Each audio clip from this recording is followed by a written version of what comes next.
Tuhan bersamamu dan bersama rohmu.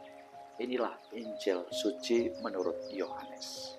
Dimuliakanlah Tuhan. Jawab Yesus, jika seorang mengasihi aku, ia akan menuruti firman-Ku, dan Bapa-Ku akan mengasihi dia, dan kami akan datang kepadanya, dan diam bersama-sama dengan dia. Barang siapa tidak mengasihi aku, ia tidak menuruti firman-Ku, dan firman yang kamu dengar itu bukanlah daripadaku, melainkan dari Bapa yang mengutus aku. Semuanya itu kukatakan kepadamu selagi aku bersama dengan kamu. Tetapi penghibur yang itu Roh Kudus yang akan diutus oleh Bapa dalam namaku, dialah yang akan mengajarkan segala sesuatu kepadamu dan akan mengingatkan kamu akan semua yang telah kukatakan kepadamu. Damai sejahtera kutinggalkan bagimu. Damai sejahtera kuberikan kepadamu. Dan apa yang kuberikan tidak seperti yang diberikan oleh dunia kepadamu. Janganlah gelisah dan gentar hatimu. Kamu telah mendengar bahwa aku telah berkata kepadamu, aku pergi, tapi aku datang kembali. Sekiranya kamu mengasihi aku, kamu tentu akan bersuka cita karena aku pergi kepada Bapa-Ku, sebab Bapa lebih besar daripada aku. Dan sekarang juga aku mengatakannya kepadamu sebelum hal itu terjadi, supaya kamu percaya apabila hal itu terjadi. Demikianlah Injil Tuhan. Terpujilah Kristus. Para saudara dan saudariku yang terkasih, ada 3 hal yang bisa kita renungkan pada minggu ini. Bahwa kekuatan, sebagaimana dalam minggu yang lalu, kita diajarkan untuk hidup dalam mengasihi. Maka bentuk konkret dari bagaimana kita mengasihi dan kasih itu tinggal tetap di dalam diri kita, ialah seperti dalam bacaan, seperti sabda Tuhan pada hari ini. Menuruti firman-Nya, firman Tuhan.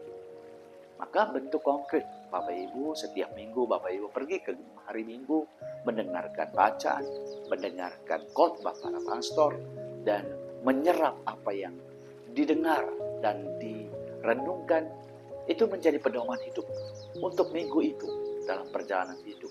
Kalau kita mendengarkan sungguh-sungguh, itulah bentuk dasar bagaimana kita hidup dalam kasih. Maka para saudara dan saudariku yang dikasihi oleh Tuhan, mari kita mencintai firman Tuhan. Mari kita meresapkan firman Tuhan. Karena itu kekuatan yang melandasi dasar dari bagaimana kita hidup dalam cinta. Kekuatan cinta yang kedua, yang kemudian yang bisa membantu kita untuk hidup baik di dunia ini adalah bagaimana kita hidup dalam roh. Tuhan Yesus menjanjikan pada minggu ini roh penghiburan. Kata-kata penghiburan itu menunjukkan bahwa orang yang sedang mengalami duka cita, orang yang sedang mengalami kekelaman, orang yang sedang mengalami kesulitan, dan roh penghibur itu hadir. Maka para saudara dan saudariku, kekuatan dalam mencintai adalah kita mengharapkan dan memohonkan Roh Kudus untuk terus menuntun kita pada jalan yang benar, untuk terus menguatkan kita dalam kelemahan, dalam kesulitan, dalam persoalan kita. Maka janji Yesus setelah kebangkitan adalah Roh Kudus. Maka dalam hidup kita terus memohonkan Roh Kudus untuk menguatkan kita. Dan kekuatan serta bukti cinta yang ditunjukkan oleh Tuhan pada hari ini, yang mengukur bagaimana kemudian kita bertumbuh dalam cinta adalah poin yang ketiga yang juga penting. Kita hidup dalam damai sejahtera.